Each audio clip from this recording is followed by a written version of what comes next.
আর দেখো যেই ছুরিটা দিয়েছিল কেক কাটার জন্য সেই ছুরি দিয়েই কেকের বক্সটাকে আমি কাটলাম। কাটার পরে দেখো ওয়াও কত সুন্দর লাগছে না কেকটা। তো আমি পছন্দ করে নিয়েছি আমার প্রিয় মানুষটার জন্য। কেমন লাগছে তোমরা সবাই জানিও। আর দেখো এখন বাজে রাত 10:30 আর এখন ওনার আসার সময় হলো। তো মুখটা তো দেখেই বুঝতেই পারছো একদম কত হ্যাপি। পেপার ব্লাস্ট করার জন্য পপার্সগুলো নিয়ে এসেছিলাম, কিন্তু জয় রাত হয়ে গেছে তো এত রাতে আর ফাটানো যাবে না, সেই জন্য আর ফাটানো হলো না। কারণ সবাই অলরেডি ঘুমিয়ে পড়েছে আর এখন ফাটালে সবাই আচমকাই জেগে উঠে যাবে।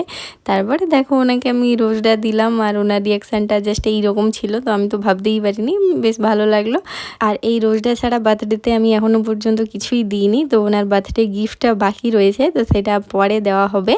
তোমরা পরে তো অবশ্যই দেখতেই পাবে। সো এখানে কেক কাটিং স্টার্ট হয়ে গেছে।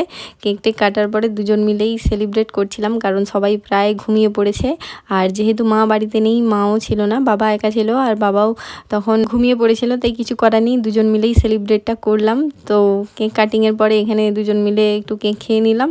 উনি আমাকে খাইয়ে দিচ্ছিলেন, তারপরে আমিও একটু ওনাকে খাইয়ে দিলাম, দিয়ে এইভাবেই সেলিব্রেশনটা কমপ্লিট করলাম।